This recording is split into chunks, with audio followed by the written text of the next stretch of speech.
The fire was creeping up the hill from the Athabasca side here, and I was standing probably right about where I am now, and it's the fire. Fire generates its own weather, and it took in a great big gust of wind and flapped the pants of my coveralls, and it just took in this deep breath, and this whole front line in front of us here, this black line, all these black spruce all erupted at one time.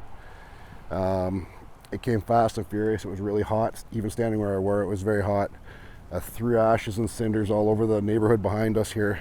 So we had guys with flappers, whatever we could find. We were running around, me and one of the captains were running around with our boots, stomping out grass fires, sprinkling people's decks. We had some men taking ladders and putting them up and putting people's own sprinkler lines on the roofs. So we had almost a sprinkler running on every roof in the neighborhood here. After this line here erupted, it threw ash as far as another block back, so we had to get crews going through everyone's backyards at the same time, checking and putting out all these little hot spots that would, grow very fast. We got lucky that no houses caught in this neighborhood, so it was a big defensive all day, trying to keep this spot green and trying to keep the fire out of the neighborhood, and we were successful at doing so.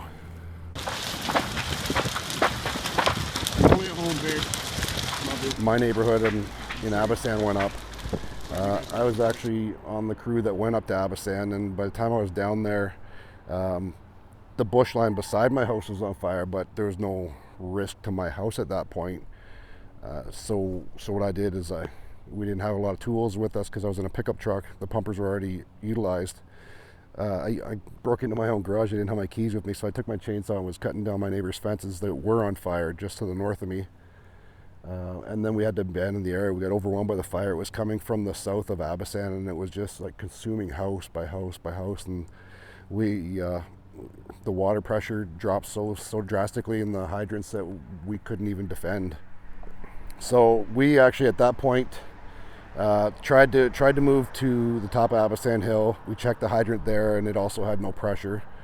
So my captain made the call to go back down to Hall 1. We abandoned Abasan at that time to regroup. So we got two water trucks to come up with us, and my captain and I came up in a pickup truck, and we ended up going down my neighborhood. And by the time we got back down there, my house was fully engulfed there, right on fire, and there was nothing we could do about it at that point in time.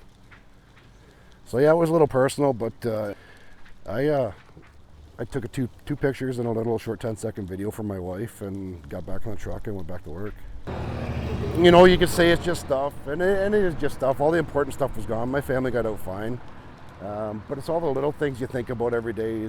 My mother was very diligent in saving all this stuff when I was a baby. I had I'm 43 years old. I still had my first teddy bear, and that was in my basement. I had all my little collectibles, my baby book, my mother, my first hair clipping. It's all those little things that you think about after the fact that hit home. I don't have that anymore.